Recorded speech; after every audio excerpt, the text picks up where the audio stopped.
Divine and royal greetings, family. This is the Emerald Green Collective, and we're coming to you with another session of beautiful conversation. And this session is about transitional woes. Those of us, vegans, vegetarians who, have maybe experienced some deficiencies, some health issues on their journey. So we wanted to just, unpack this and see where we are. And I'm going to just turn it over to, let me say this. Coach Latoya is who brought this topic to the forefront, right? So she's probably going to have a lot to say about it because everybody was like, that's a good topic. Yes, we should definitely talk about that. So I know that Coach Shantae has questions or a question for Coach Latoya, and we will just continue on from there. So let's talk about it. Coach Shantae, you are up. Hey, y'all. I am Coach Shantae from Alabama. And my question for Coach Latoya, in suggesting this subject, I assume that there were some people that you spoke with and they told you that they were transitioning for a specific reason or a specific deficiency. So my question to you is, what were some of the things that people told you as far as what deficiencies they were dealing with that made them decide to transition back to eating flesh? Yes, that's a very good question. I wanted to talk about this because this is something I find that comes up in conversations over the years, honestly, just talking in general. And people are like, oh, yeah, I used to be vegan or I used to be vegetarian, but not anymore. And they just talked about how it's just it could be a wide range. They'll mention things, the common things like iron, B12, or they'll say they had digestive issues or they were tired or whatever the case may be.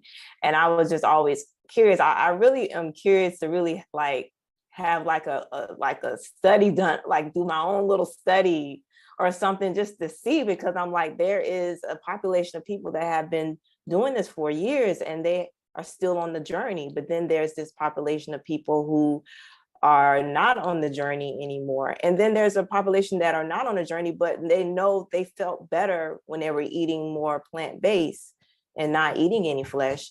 So I just was like, okay, I think it's just a good topic to talk about and see what they were doing. Like, what were they really truly doing? Because I do believe that, everybody's body is different and that, things that may work for one may not work for other, but still, I just think it's very interesting how when they do go to the doctor, they're being informed by their doctor to get back on flesh. And I'm just like, there has to be other better alternatives. And that's why I wanted to talk about it with practitioners, because I'm like, I wanted to see what other people's insights were, or those type of conversations come up just in general, just talking about living the lifestyle. That's why I brought up the topic. And what say you, Coach Am? What did you want to bring to it? Yeah, so you brought up something interesting that triggered a past thought for me, where you mentioned that their doctors advised them to go back to flesh. And something that was really interesting in my experience was when my father was battling cancer. It was something that was told to us by one of the clinicians, that the doctors are at risk for losing their license within this area. I'm not sure if it was the states, or I'm not sure if it was just specific to North Carolina, but they would be at risk of losing their license if they suggested any type of holistic treatments or something like that. So I think that that's kind of another discussion, as it relates to nutrition in the US and the standard American diet, what it is considered, and if that is truly something, the fact that their license can be removed is actually something that all doctors are at risk for, regardless of where they live or regardless of where they are licensed within the states. Because if that is the case, then that would make sense to me why they might suggest, okay, well, then you need to go back to meat. But I also think that it's a lack of knowledge. As I have shared with you all, I had a nutritionist at one point years ago when I communicated to her that I was leading a plant-based lifestyle, ask me, well, where are you getting your protein? And I was completely shocked because as a nutritionist, this is someone who is advising people on how to improve their lifestyle for wellness.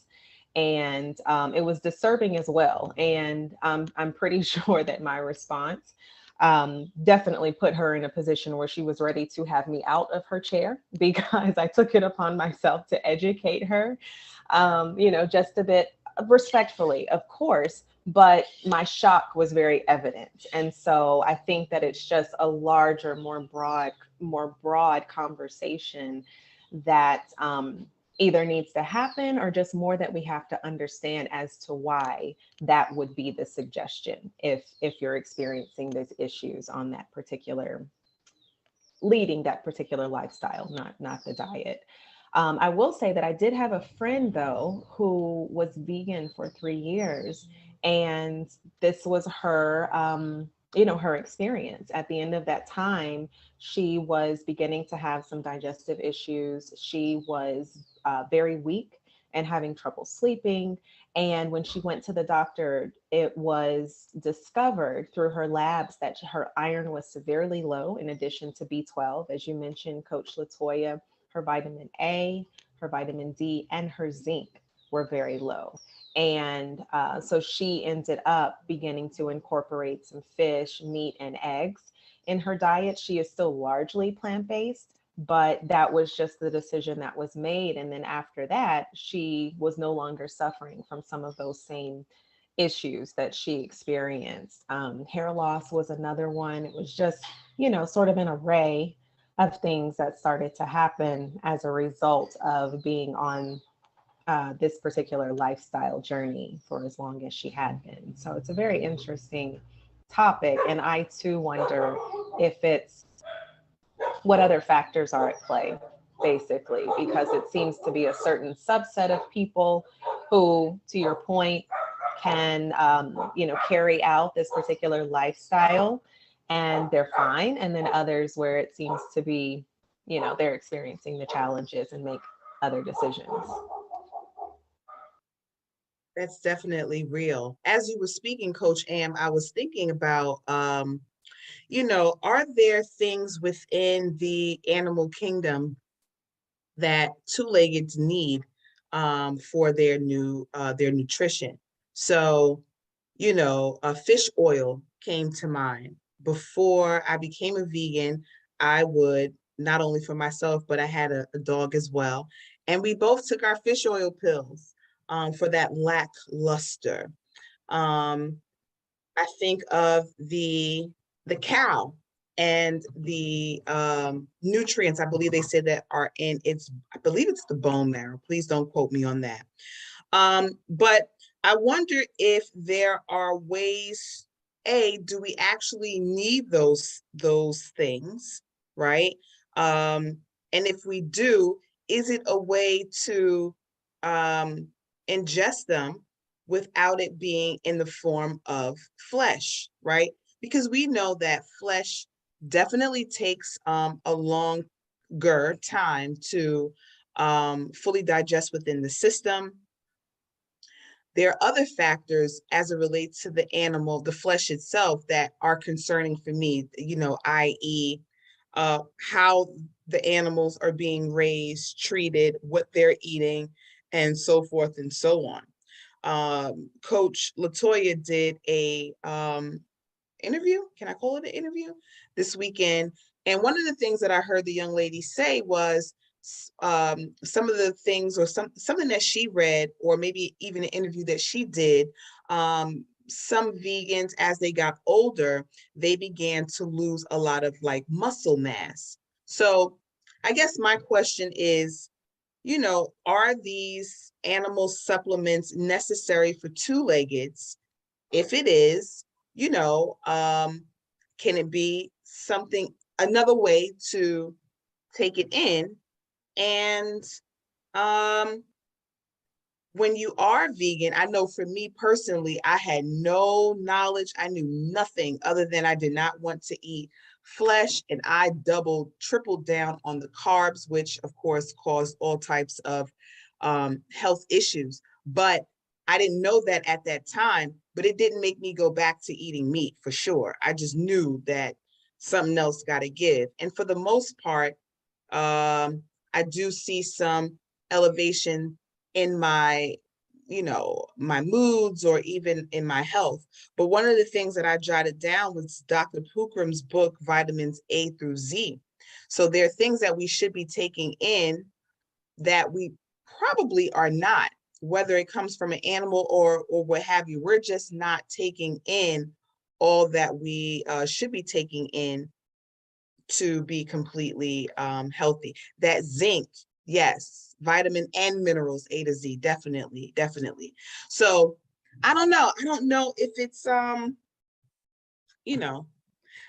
Coach Nikisha, Coach Farasha, do you have any feedback, anything that came to your mind as it relates to going back to flesh? Yeah, I mean, it just depends on the part of the journey. Sometimes I think early on, I can speak from personal experience. I think it's usually hard, right? Not everyone gives up everything at one time. You might give up one thing, one bit by bit. A lot of people end with fish, or they don't get past fish. But then you see kind of a lot of like magic happen once you do cross that threshold and get fully vegan, and you start to feel the difference and see the difference, and the other people start to see it. And yeah, I feel like we got to give ourselves grace if we go back for whatever the reason. It could just be because we're human and we have cravings. It could be because we're not really sure how to get proteins or these other type of vitamins and haven't figured that part out yet. It could be because you're still not seeing like a huge impact to your health, so you just dabble a little bit. I have an aunt so I come from a Guyanese family, and every Christmas, traditionally, Guyanese people make this dish called pepper pie. Pepper pie has cow foot in it, which has that marrow, which is very good, for a lot of people, and a lot of other stuff, oxtail and whatever. And it's very delectable. And my aunt, she's been vegan longer than I have, and staunch. But when Christmas time comes, she's like, listen, this is my culture. I'm going to have a bowl today. I'll pay for it tomorrow, but I'm going to have to. So like some people do it for different reasons. And, I feel like it's just, again, important to give yourself grace and to like just continue learning along the way. I think it's important. And I don't know, like, where people are when they begin to go back to flesh. But I know for me, I struggled. My health went down for a little bit when I turned vegan. I experienced the heaviest bleeding when I became vegan and the worst cramps. But that's because I was doubling down on carbs and all these other stuff. And also I didn't understand how to get to supplement. I didn't understand the whole concept of like supplements, right? Which I feel is something that needs to be discussed in this type of setting, and these type of discussions often, because that vitamin C, that iron, you got to get it wherever you can at all times. A lot of times we were relying on our steaks for that and whatever the case may be. But I think, and then also understanding, even if you do go back and get some flesh, you gotta detox hardcore after that. You gotta go. You think you're doing a 21-day detox once a season? You might be doing it once a month if you decide to have some Chick-fil-A. I mean, that's real. And shout out to your aunt. She said, I'm gonna do it now. I'll pay for it later. Listen, I know those. I those that gravy and I celebrate Christmas too. Yummy. right. I drink my herbs in the nighttime. And let it pass through. Yeah. I mean, thank you so much for that share. Before anything else, Coach Farasha, did you have something that you would like to add? Anything come to you? Greetings. Things. Just like what Coach Lakeisha was saying about the pepper pot, that's funny because when I turned like pescatarian, when Christmas would come, I'll be like, you know what? I'm just gonna get the gravy. It's Christmas. So I used to do that when I was a pescatarian. Like I just had to have it because it's Christmas. So that was funny. But personal experience, a lot of people that I know that are vegan and go back to eating flesh is because of money. They will say like the cost is too much being vegan. And then they're like, you're telling them about the numbers, like, okay, it says organic before it's wrong. And then you have to get the 9. And then they're like, but that's like a whole other $1 extra, So it's like stuff like that, or the area that they live in, they don't have like a lot of fruits. Like they'll have to go to Walmart. And then when they go to Walmart nowadays, like all the fruits are like bad, like gone bad. So it's like, they're like, you know what? I can't even do it. So that's why they turn back to eating flesh. And then another thing also is like, they be saying like the temptation of going around people and everyone is eating. So we're at a cookout and then it's like, oh my God, like I just came to visit and I'm never going to get the chance to eat Uncle Rodney's barbecue chicken.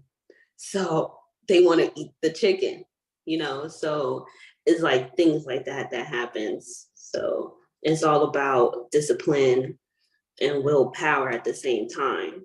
So add to that, because along my journey early on, I would have those cravings and I would want to go and I would literally turn into the Chick-fil-A parking lot, a drive-through, and it's about not only just discipline, right? You got to set your intentions.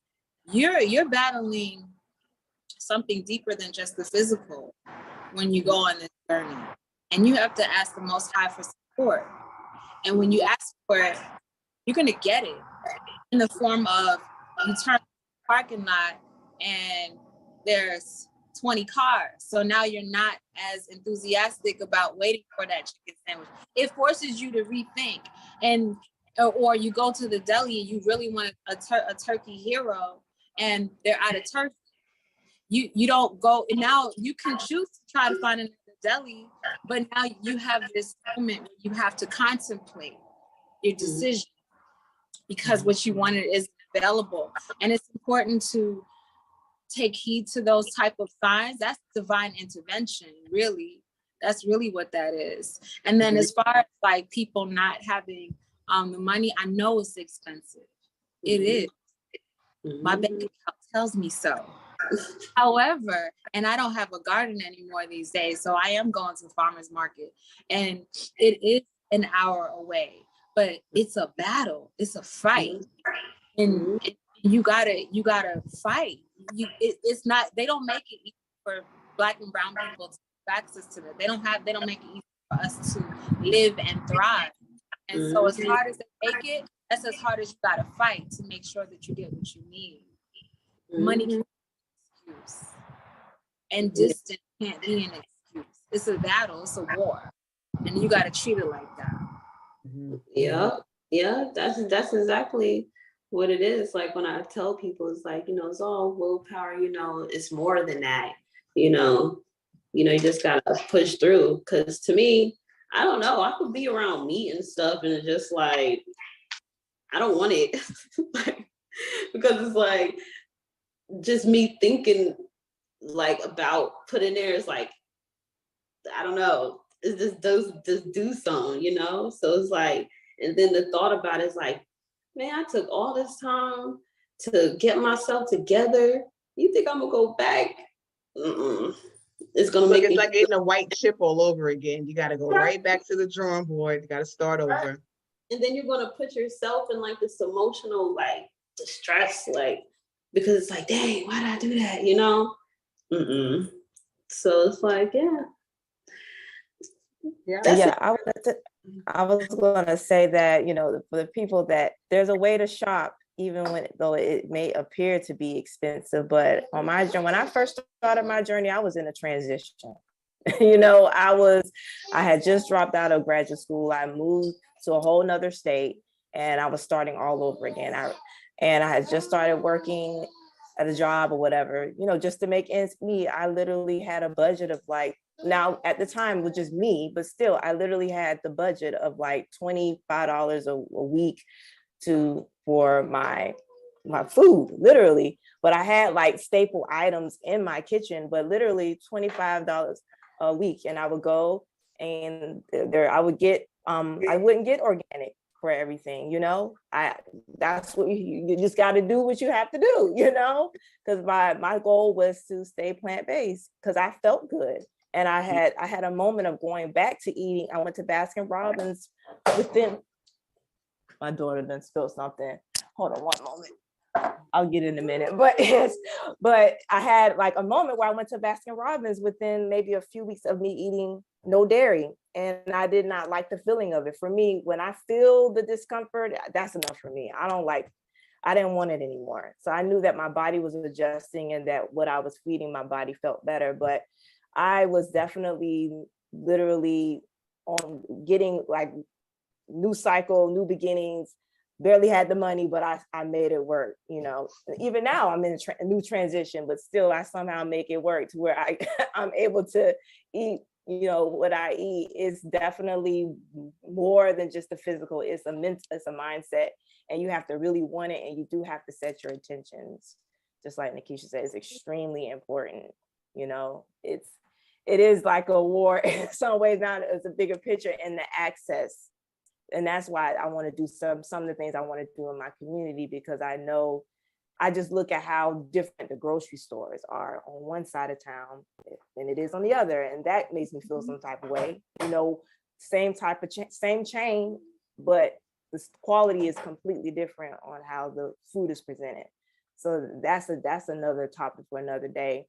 But another thing I wanted to add is not only just people who go back to eating, you know, flesh, but those that say that their health was like good for years, like 10-year vegans, 15-year, 20, 25-year vegans. I'm curious. I want to know more. I want to, if y'all have any insights. Hold on, am I still on? Yep, we can see you and hear you. My phone, okay, it was because my phone rang. Hold on one moment. I'm like, where did y'all go? We're here. We're here. Okay. My phone was ringing. So I was like, and then it just disappeared. Everybody just disappeared. I'm like, did my internet go out? Okay.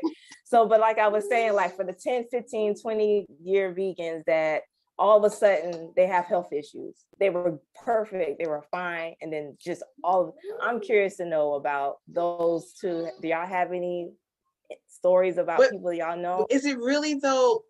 My apologies for cutting across your wisdom. Is it really all of a sudden though? Does anything really happen all of a sudden, unless it's like an accident, something else? And even that is choreographed in some way.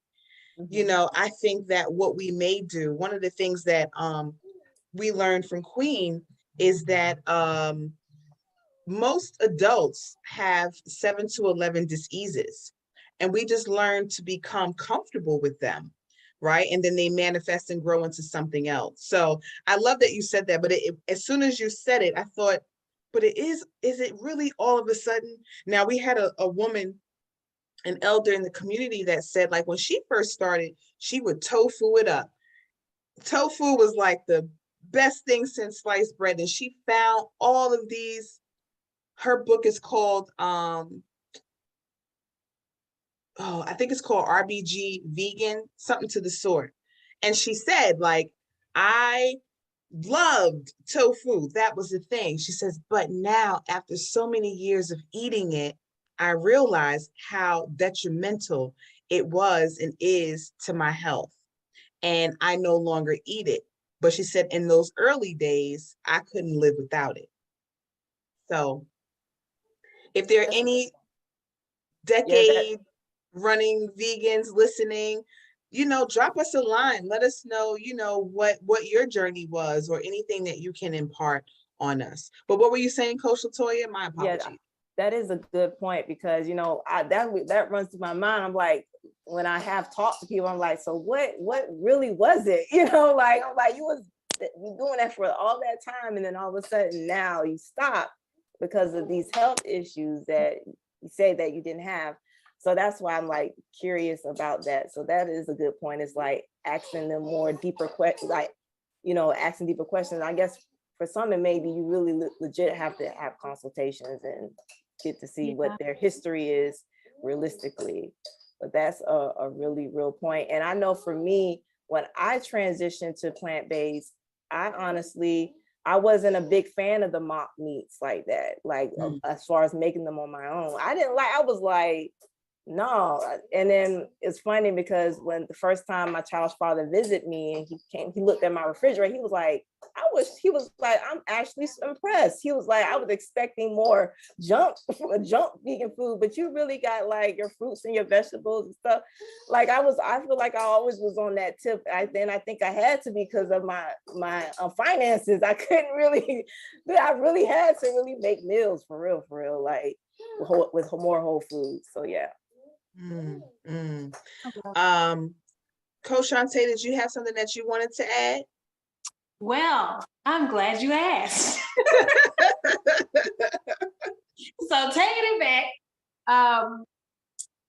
supplements. So one of the things that I love about this space is the opportunities for expansion and growth, because this is one of the questions that comes up a lot. Beyond where do you get your protein is where do you get your fiber? Where do you get your vitamin B? Where do you get your so on and so on and so on and so on?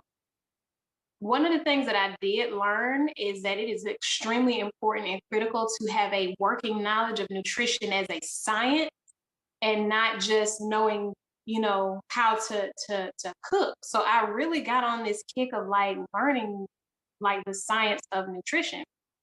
There is a pharmacist down in Bainbridge who had a whole pharmacy with all kinds of prescription drugs.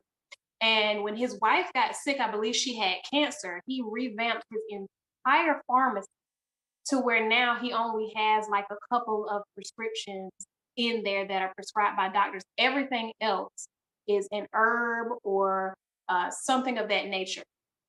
And in conversation with him, he told me about vitamin B12. Now, vitamin B12 is one of those minerals that we have to get from our food because our body does not naturally produce vitamin B12. However, there are several forms of vitamin B12 that are on the market and available. The one that is the most bioavailable in the body is methylcobalamin. It is not the cyanocobalamin that is in all of the cheese, vegan cheese substitutes and your B vitamin that you get from the store is not cyanocobalamin. That one does not absorb readily into the body. So you're literally just taking it in to urinate it out. But if you get the methylcobalamin B12, that one is bioavailable in the body. Iron, I can't remember what the specific type of iron it is that's more bioavailable in the body, but if you look up easy iron, it'll tell you that which one that is. And easy iron is just really easy on the digestive system because it's a different form of iron that's easier for the body to break down and ingest. Your fish oil type vitamins, the omega-3s and 6s. Now, there's one of the omegas, and I can't remember at this particular moment which one it is, but if you put certain things into your body can naturally synthesize those omega fatty acids so that you get what you need in your body.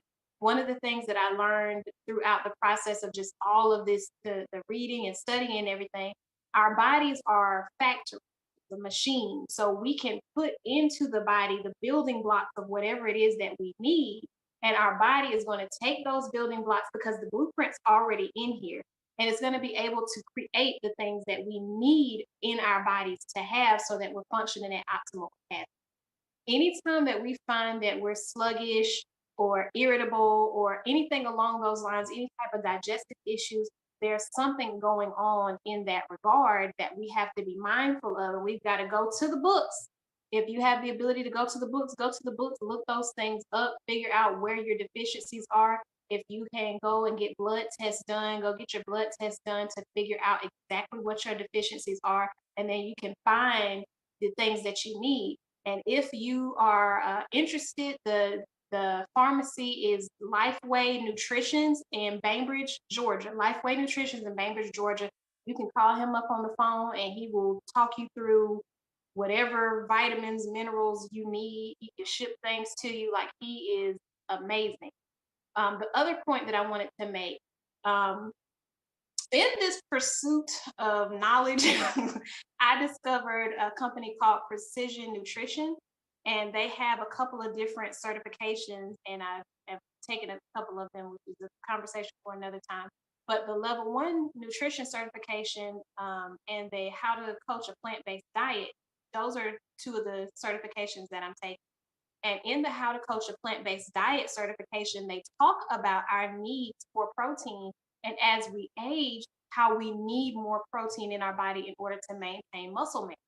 So as a plant-based or vegan person, you would need to increase your amount of protein intake as you get older so that you can maintain. There are other things that you can take to help with your collagen for skin and nails and all of that kind of stuff.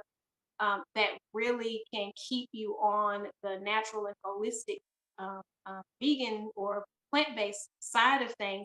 But it really, again, goes back to the science of nutrition and understanding how those supplements and things work in the body. And I think it was one more thing, but I can't recall exactly what it is. But just when it comes down to it, you either have to be a student of this work, like really be able to be the crazy person that's like, I'm not gonna leave here until I finish this book. Or you have to be able to call somebody that's that crazy person that's gonna sit there until they read that book and ask them, hey, this is how I'm feeling and this is what I've got going on. What would you recommend? Okay, well, give me 1 second. Let me get my notepad. Okay, let me ask you this, and this. Have you eaten this? Do you do this? What's your regular occurrence of this, and this? And when you can sit down and talk to somebody along those lines and they can give you, okay, so I looked up healing with whole foods and it says this, or I looked for the prescription for nutritional healing and it says this, or I looked in, the prescription of nutritional healing says that the medications that you're taking for X, Y, Z are depleting the minerals over here. So you're going to need to increase this mineral so that if you continue taking that medication, it doesn't have you thrown off. But it really is a science. And when you come to the vegan lifestyle, for whatever reason you may come, you got to be ready and willing to be a student, because this is not the regular food pyramid that we're taught from the time that we're old enough to sit in a desk in a classroom. We're taught something totally different. So to the point of people who have been vegan or plant-based for years, and then they start having issues, think about like what Shayola was saying with the person that was just eating soy. Well, we know what soy does into the body is increases our estrogen. When your hormones get thrown off, that can disrupt your endocrine system. Your endocrine system controls a lot of stuff inside your body. So when you look at it from the base level, okay, this thing has been thrown off for a really long time because I've been putting this in my body and it's been creating this. Then you have to go, okay, now if I eliminate this, what will it take to balance this other system back out? Because I've been eating this for 10, 20, 30 years. So essentially, being vegan and plant-based is absolutely possible. We just have to come to the space where we have more knowledge to be able to make decisions from. Because if we don't have that, then we go back to what we know. And if what we know is toxic and dangerous, then we're going to put that toxic and dangerous back in just for the simple ability to be able to say, okay, I averted that crisis. Okay, so now what can I do? And again, like Nikisha said, give yourself grace. If you feel like you have to go back to eating flesh, go ahead and do what you need to do, but don't let that be the stopping point. Look and see, okay, this is why I had to go back to this place.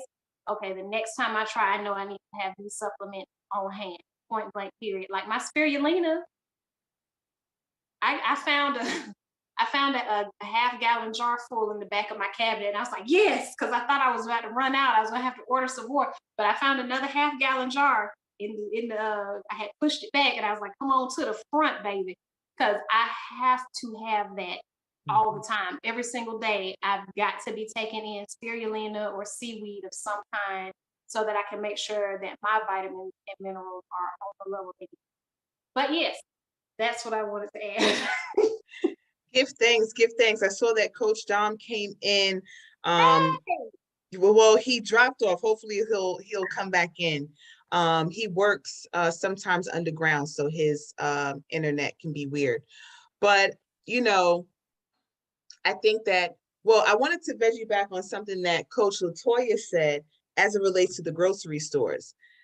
Y'all, I think I might have put this in the chat. Granted, it's not berry season, but a carton of strawberries was $9.99. I just couldn't believe my eyes. I mean, I know inflation is real in the field, but one of the things that definitely is on the mind is the fact that there are stark differences, in some of our neighborhoods, and what the produce and the meats and the things that some neighborhoods get versus others. And what we do know is that what they do is take outdated meats or things that did not sell in the higher end neighborhoods and stores, they re-dye them, repackage them, and put them into our neighborhoods. And I say our because, I'm from probably where most of us are from, and it's not the suburbs. So we just have to be very careful, when we do go back, of course, allowing ourselves grace, but also having that moment, as Coach Nikisha said, to say,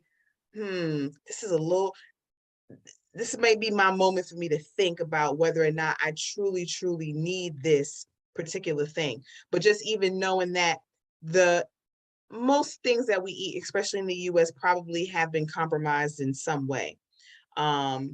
But just knowing that those differences in the supermarkets and the markets really are real in the field. And some of us are getting induced, diseased meats because, somebody can still make a profit from it. So when we say, it might be a little expensive, you're going to pay either way. So either an extra $20 on whatever it is that you need, or extra $2,000 for, a hospital visit. And that, y'all know, I tell you all the time, a sister had to file bankruptcy, honey, because the doctor bills, it was just no way. And I literally did that just by what I was eating and a lack thereof. So, giving yourself grace, figuring out where you are, and even why you are even craving the meat, because it probably has nothing at all to do with anything other than emotion, so just chilling around there, am I angry? Am I holding on to some resentment? What has happened over these last few days? Have I been around people who are low vibrational or take in a lot of dead foods, and that energy has somehow transferred over to me? So there are different aspects, but we did hear peer pressure, the money, the culture, and the health are potential reasons why people go back. So we're winding down on time. Yes, Coach Nikisha. Oh, sorry. So no, you're good. Thanks. So Coach Shanta said something that I feel I didn't think about it very much when I started my journey, but I think it's important for us to train our minds this way, especially for people new to their journey. Remember when everyone went natural like 14 years ago? And we did not know how to take care of our natural hair. You know where I'm going with this, right, sis? Like you said, this is a science. And if you don't know how to, if you didn't know how to take care of your hair back then, you had to find somebody who did. And you might have had to pay a little bit extra because there weren't that many natural stylists out there. So you're paying $200 or whatever the case may be to go get a wash and set or blowout. And then you were on YouTube scouring to figure out how to mix avocados with bananas and make a conditioner. And now thankfully we're more well versed, but we did the work. We figured out how to do it. And now we're styling and profiling in our own homes by ourselves. And I think we need to treat our health that way too, and understand that, you know, society has not made it easy for us to take care of ourselves in our natural state, right? And in our kind of more primal way of doing things. We have to remember that things are systemic, and the same way in which we were given toxic things to put in our hair, and it's okay. God bless people who go back to relaxers, is all good, but know that there's a price to pay for that, right? And there's a price to pay for going back to flush too. And you might go back to a relaxer. And I know some people who went back to a relaxer while they learn more about how to take care of their natural hair. And then once they figure that out, they let it grow back out naturally again. And the same thing could go with your health. You may go back to flush while you figure out more about how this wellness, health, holistic lifestyle works, right? But you might come back to it once you do. And it's just very important to understand that the way you know things were done with our hair is the same way we have to treat it with our health. That was a word. I had to write that one down. Society hasn't made it easy for us to take care of our natural selves. That's a word. That is a word. And I definitely was one of those people. And I, again, couldn't imagine relaxing my hair again after I begged for it. But, you know, like you said, we are evolving and we're learning along the way. Before we wrap up this edition, we're going to go into a separate conversation here once we stop recording. So I just wanted to make sure that everyone had a moment to, you know, share what they was feeling, what they were feeling. You hear me? What was y'all feeling? Coach Farasha, I see that you turned your camera back on. Did you have something that you would like to add? No, I couldn't hear you. I think my connection went out. I didn't hear what you were saying. Oh, we're just asking if there was something that you wanted to add.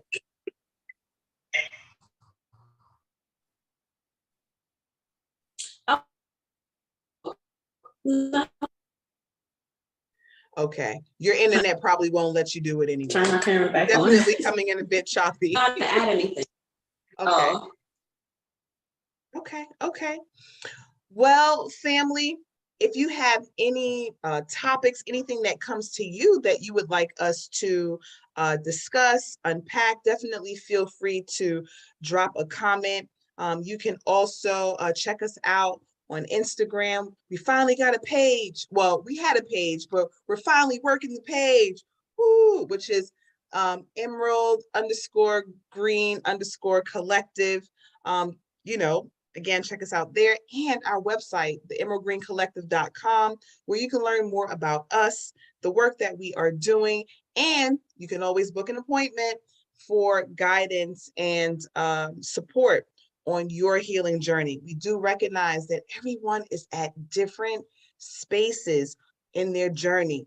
We're not in any type of race to get anywhere. This is a coast, this is a flow, and we're just here to help you along the way. So until the next time, we say peace, love, and wholeness. Bye, y'all.